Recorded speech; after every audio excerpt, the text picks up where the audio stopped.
Jesús López. ¿Cómo ve y qué tan simbólico las coincidencias de la vida, que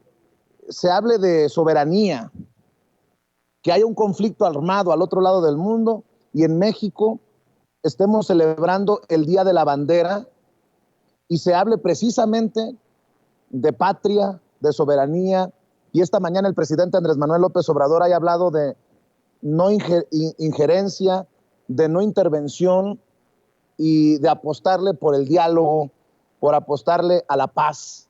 Eh, ¿Cómo ves esto, Jesús? Para mí tiene mucho de simbólico. Yo te lo pregunto a ti mientras vemos las imágenes. Pues mira, Vicente, en el caso de Rusia es como muy complicado poder hacer que estos preceptos que el presidente enarbola el día de hoy se puedan cumplir, porque se da un diálogo cuando es de dos vías, se da un diálogo cuando las partes enfrentadas o las partes encontradas logran ceder un poco de sí mismas y al ceder van cumpliendo poco a poco los compromisos a los que se comprometen. En el caso de Estados Unidos y de Moscú, se habían comprometido con Gorbachev al final de la Guerra Fría en que la OTAN jamás se expandiría hacia el este. Y de pronto vemos que se incorpora República Checa, se incorporan Estonia, Letonia, Lituania, se incorpora Polonia. Hoy Polonia tiene uno de los ejércitos más grandes de Europa, aunque también medio mal armado, pero de los más grandes. Y esto de alguna manera representa que se han estado incumpliendo acuerdos. Cuando Rusia solicitó garantías jurídicas por escrito, lo hizo porque Estados Unidos decía que no había nada escrito que obligara a los estadounidenses y a la OTAN a no expandirse hacia el este. Entonces, cuando se habla de no injerencia, cuando se habla de no intervención, cuando se habla de no resolución de conflictos a través de la vía armada, pero entonces, ¿cómo detienes a un país belicista como Estados Unidos que empezó a armar el batallón Azov neonazi con toneladas y toneladas de armamento pesado,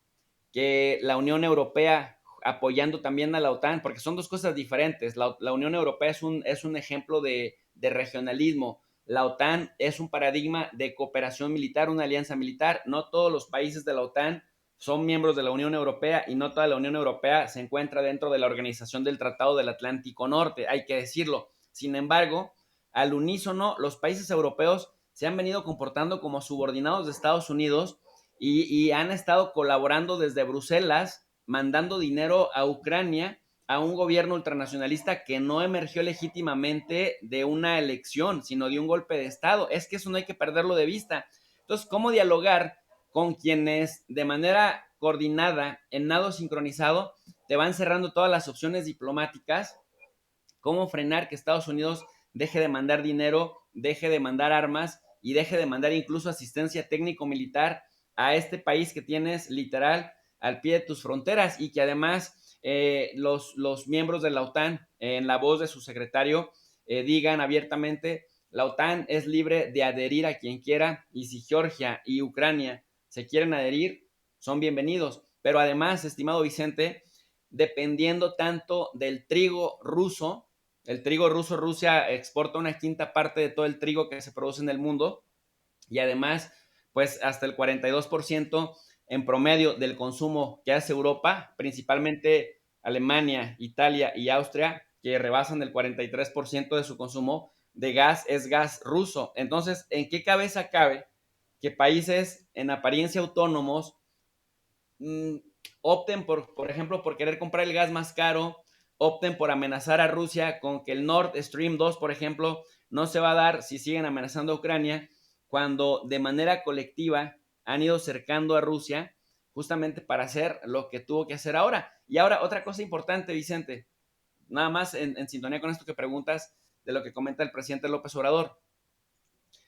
En este momento, Rusia solo ha atacado bases militares, frentes militares, ya ha destruido como 79 bases militares de Ucrania, ha reducido casi a cenizas en un 80%, en un día, casi a cenizas, la capacidad